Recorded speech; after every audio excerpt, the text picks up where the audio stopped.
Hi, everyone. So I had an old video of this, but it seems to be missing. So I'm going to re-record.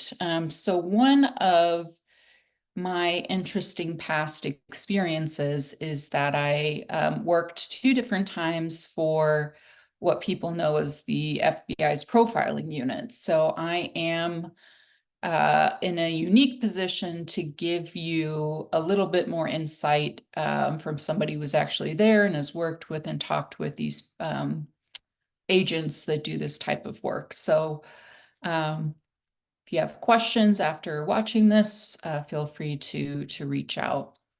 So oftentimes it's pretty popular for students to say, I want to be a profiler, and that to be their goal in terms of a career. And unfortunately, that's probably not going to be something that many people are actually able to do. So is profiling for real? Technically, yes, it is. People do this for a career. But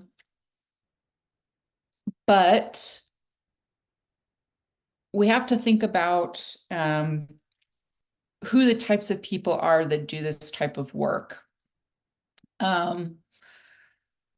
So as with any type of consultant type of job, people are able to charge money and offer their services, basically. So I could be a random person with some kind of either experience or my education that might get people to purchase my services to be a profiler. That doesn't necessarily mean they're going to be very successful. So what might who would need these types of services, right? Law enforcement. And so are law enforcement going to reach out to private individuals to quote unquote profile cases? Probably not.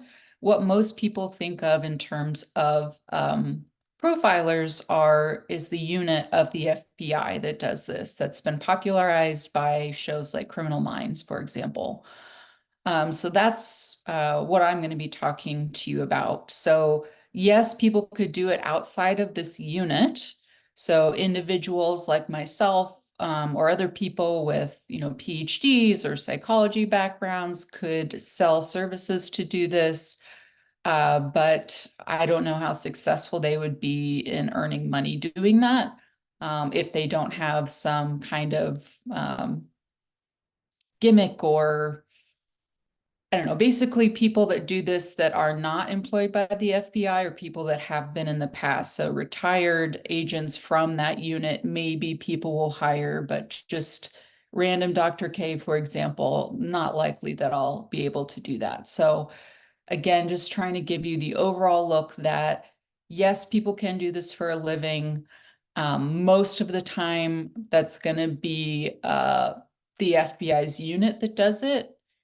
You could try and do it as a private citizen. I don't know how successful you would be at trying to do this outside of a law enforcement agency. What type of qualifications does anyone need? Honestly, there's not anything that is set in stone. So in the US, for the FBI, most are agents, supervisory special agents, meaning that they're not fresh out of the academy, and they've probably worked for a decade or more and have a lot of investigative experience. But surprisingly, they don't have to be psychologists. They don't have to have any background in psychology whatsoever. When I was there, there was somebody who did have a PhD in psychology, got it from the same place that I did, but that wasn't necessarily a factor in her going to that unit. So don't need to be a psychologist, but they would say they absolutely need to have investigative experience. So that's probably a surprise that you didn't know. So this is particularly from the unit itself now that I'm talking about.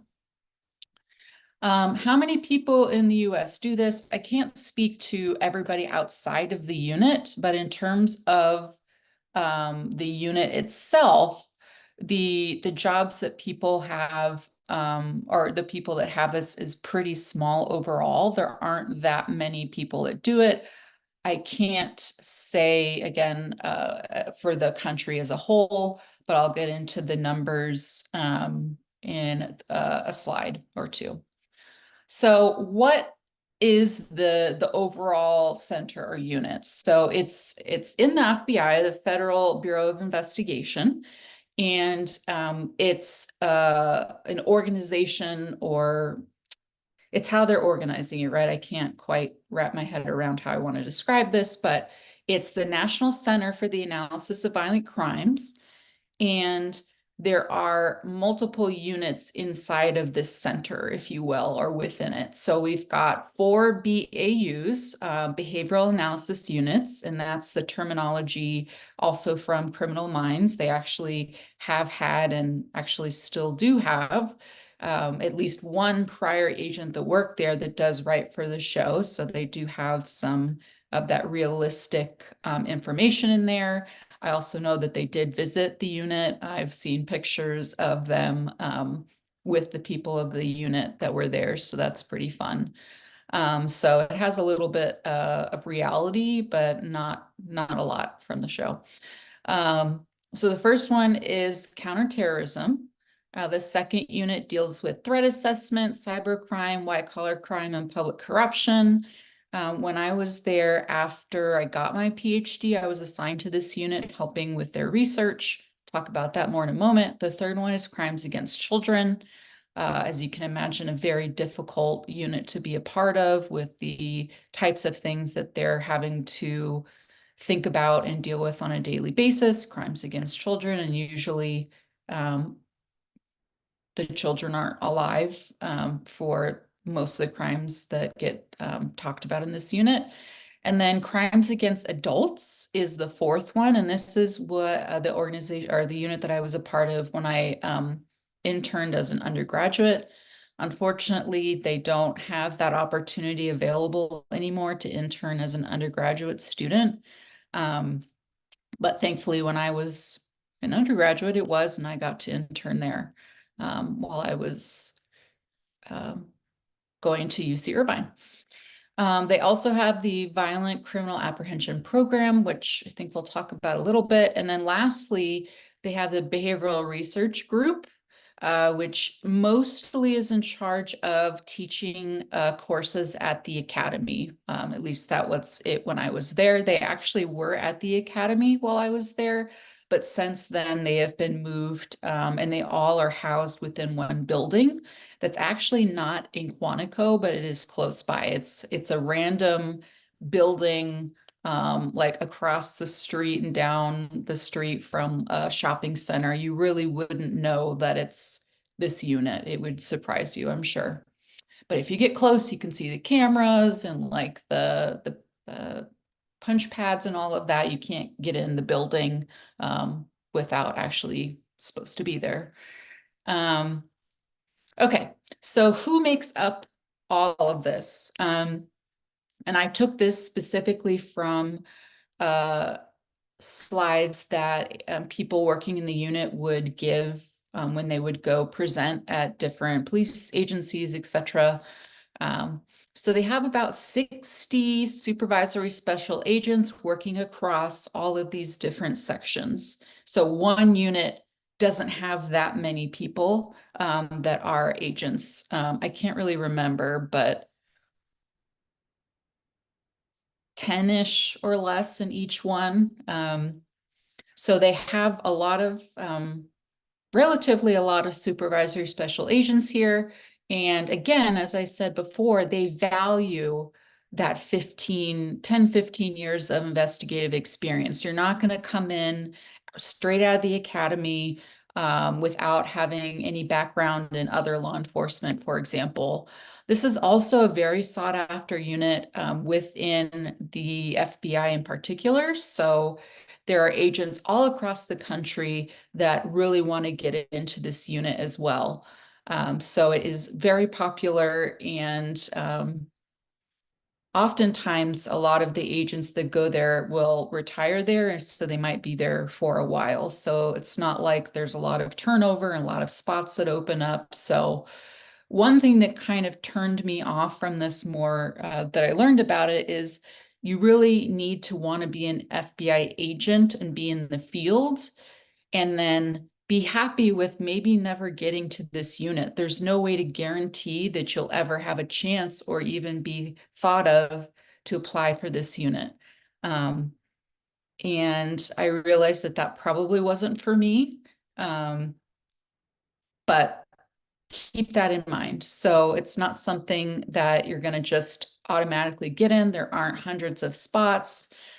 So all of this is like, maybe have this as a goal, but it's not necessarily going to happen if you want to be in this unit.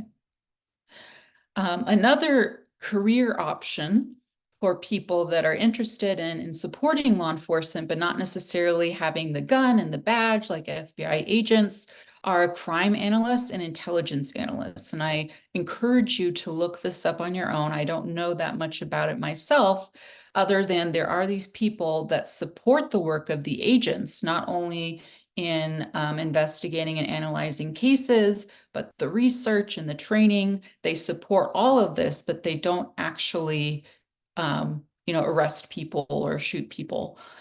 So look into that, but those types of people are in this unit as well. Also very sought after jobs, because again, this is a very popular unit, and they do only one like it in the country, if not the world. So a lot of people like to do this. And then the third type of person that works there well, I guess they work, but they don't get paid, are interns and ORIs. So I did both of these. Interns, as I said, when I went to undergraduate, we had interns there. I was able to intern there in Virginia, because I guess I didn't say that. Well, I said it was not in Quantico, but it's in Virginia. The only place that this is in Virginia, outside of Quantico. So I interned there, and I helped with their research mission. I think now they have interns, but they're usually local to the area, just because they don't have the manpower to open up applications across the country for every student that wants to be there. So not as much opportunity for interns anymore. And the second one is ORISE. I mostly say this to cue myself in, and people could potentially look that up, but they look for people that have research expertise, either with a master's degree and or a PhD. And they bring these people in, like myself. I went in after I got my PhD to help them with their research mission in particular.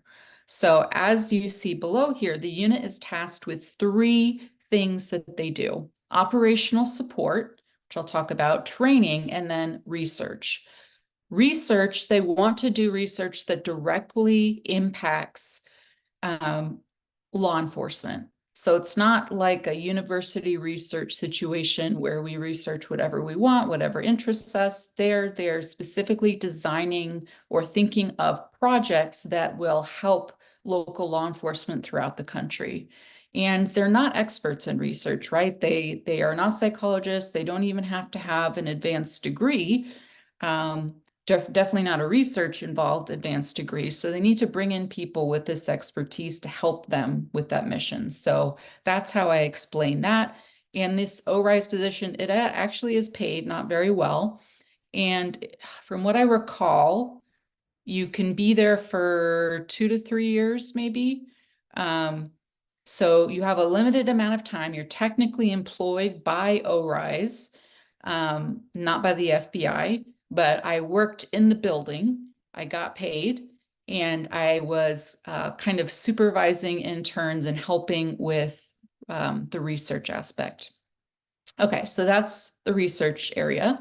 So what does the unit do overall? They talk about it in terms of like a 3-legged stool. So we have operational support, where they are literally consultants for cases not only across the country, but across the entire world. The FBI will help with cases.